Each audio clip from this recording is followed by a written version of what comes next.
بسم اللہ الرحمن الرحیم۔ صلح حدیبیہ، ابو جندل اور ابو بصیر رضی اللہ عنہ کا قصہ۔ حضور اقدس صلی اللہ علیہ وسلم عمرہ کے ارادے سے مکہ تشریف لے جا رہے تھے۔ کفار مکہ کو اس کی خبر ہوئی اور وہ اس خبر کو اپنی ذلت سمجھے، اس لیے مزاحمت کی اور حدیبیہ میں آپ کو رکنا پڑا۔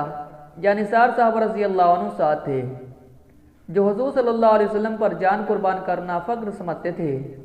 لڑنے کو تیار ہو گئے، مگر حضور صلی اللہ علیہ وسلم نے مکہ والوں کی خاطر لڑنے کا ارادہ نہیں فرمایا اور صلح کی کوشش کی، اور باوجود صحابہ کرام رضی اللہ عنہ کی لڑائی پر مستدی اور بہادری کے، حضور اکرم صلی اللہ علیہ وسلم نے کفار کی اس قدر رعایت فرمائی کہ ان کی ہر شرط کو قبول فرما لیا۔ صحابہ رضی اللہ عنہ کو اس طرح دب کر صلح کرنا بہت ہی ناگوار تھا، مگر حضور صلی اللہ علیہ وسلم کے ارشاد کے سامنے کیا ہو سکتا تھا کہ جانشار تھے اور فرما بردار، اس لیے حضرت عمر رضی اللہ عنہ جیسے بہادروں کو بھی دبنا پڑا۔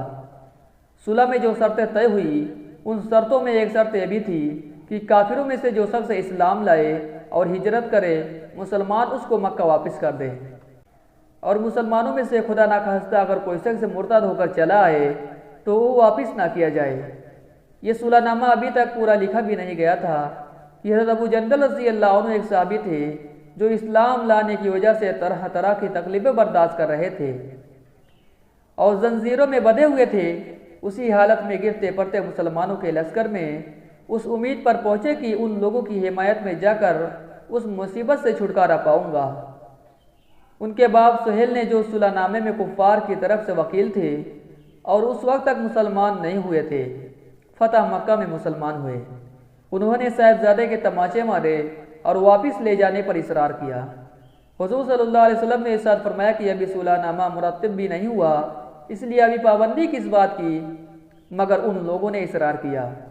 پھر حضور صلی اللہ علیہ وسلم نے ارشاد فرمایا کہ ایک آدمی مجھے مگاہی دے دو، مگر وہ لوگ ضد پر تھے، نہ مانا۔ ابو جندل رضی اللہ عنہ نے مسلمانوں کو پکار کر فریاد بھی کی کہ میں مسلمان ہو کر آیا، اب اور کتنی مصیبتیں برداشت کر چکا، اب واپس کیا جا رہا ہوں۔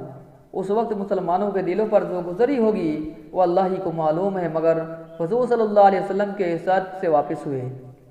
حضور صلی اللہ علیہ وسلم نے تسلی فرمائی اور صبر کرنے کا حکم دیا اور فرمایا ان قریب حق تعالیٰ سانہ تمہارے لیے راستہ نکالیں گے۔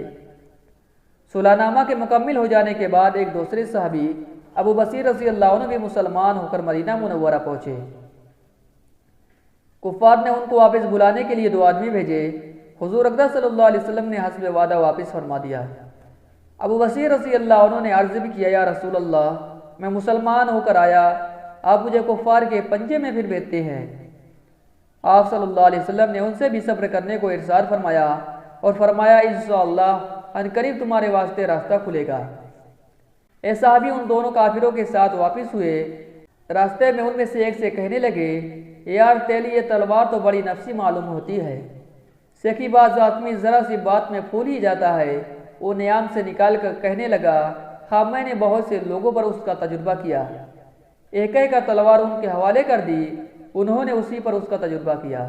دوسرا ساتھی یہ دیکھ کر کہ ایک تو نمٹا دیا، اب میرا نمبر ہے، بھاگا ہوا مدینہ آیا اور حضور اکرم صلی اللہ علیہ وسلم کی خدمت میں حاضر ہو کر عرض کیا، میرا ساتھی مر چکا ہے، اب میرا نمبر ہے۔